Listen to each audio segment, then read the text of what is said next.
Hello, family. Welcome to Sixth Sense Reactions, where we turn the light switch on so you can understand common sense things. Now, let's get started. A quick rundown if you haven't been following the Julio Foolio trial. 5 people decided to hunt down Charles Jones, who is known as Julio Foolio in the drill rap scene. He was deleted by these individuals in June of 2024 while he was out in Tampa, Florida, celebrating his birthday. No, we don't feel bad for people who dealing with the consequences of their actions. A lot of y'all want us to feel bad for people who do bad things, and we don't. We don't. That Sean Gathright, I think that's his name, in the Julio Foolio case. No, we do not feel bad about his sentencing. May he be a lesson to all young men what happens when you make stupid decisions. He had multiple times to change the decision that he made. This man not only shot at this man once, this was the second attempt at trying to take that man's life. He succeeded in the second time, but this wasn't the first. This man drove for hours to complete the mission. Watched him for hours. At any point could have made the decision not to do it, but still went through with it. Do I feel sorry for them? Absolutely not. They got what they deserved. You cannot hunt, stalk, and delete someone just because you don't like them. Was Foolio a saint?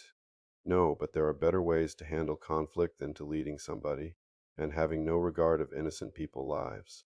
Shooting in multiple vehicles loaded with people and bullets flying in some people's hotel rooms should get you a life sentence. And let us not forget that they did that not too far from a college campus.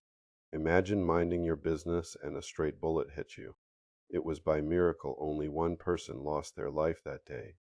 Mr. Gathright, you've heard people speak here today on your behalf and yesterday, and I know that you wanted to address the court and the jury. So I would like to ask you what you want the jury to know.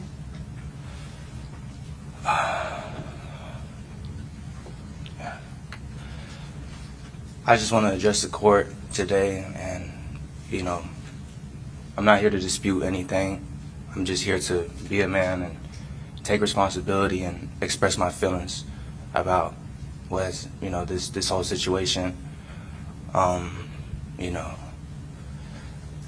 That's what I plan on doing. Okay. And how do you feel? What? I feel very remorseful.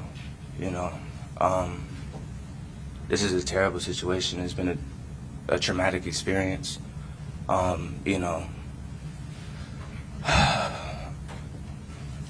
me ask you this. So, how old were you when you were arrested?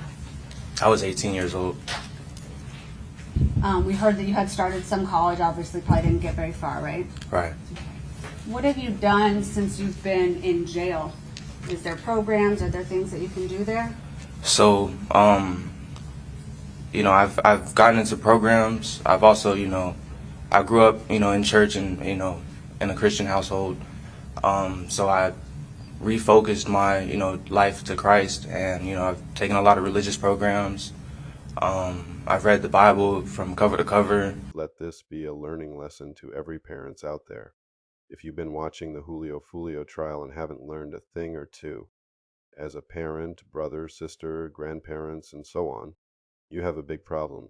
This trial should teach you that kids with bad parenting or bad upbringing will steer your kid in the wrong direction.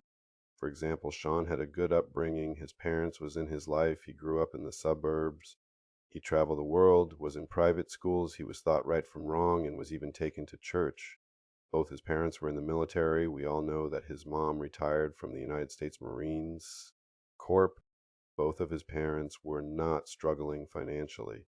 However, when he was 15 years old or so, they left him to think for himself. Yeah, he is a smart guy.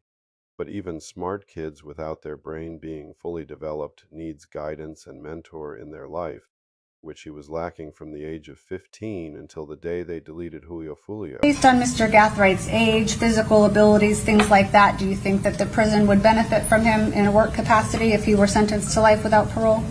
I say yes. With my experience, not only just in classification, but as former warden and even as a jail administrator, he's someone that's young, he's healthy, In reality, we need that labor, we need that sweat equity. Parents, especially single parents, you have to be on your kid neck. Put your foot on their neck, put them in extracurricular activities like sports, learning how to play instruments. If your kid is a boy, he needs a father figure in his life at all times throughout his growth. If you have a girl, they need a mother figure in their lives as well. Keep tap on their activities at home and school. Pay close attention to the friends around them, like what hobbies or activities interest them, what music they're listening to. Are the music, videos, or what they're watching on TV influencing their life for good or bad? Is your weapons in a safe? Who are they calling or texting? Keep an eye on your child or children. Most importantly, stop being a friend to your kid, be a parent.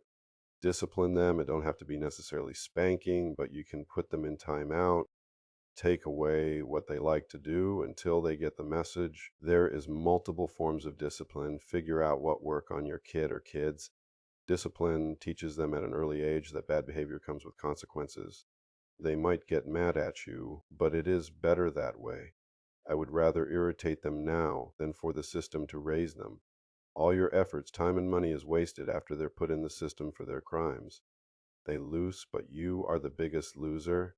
Also remember, you can be a good parent and your kid or kids will probably choose their own path, but that shouldn't stop you from parenting them the right way. Now back to Sean and his co-defendants.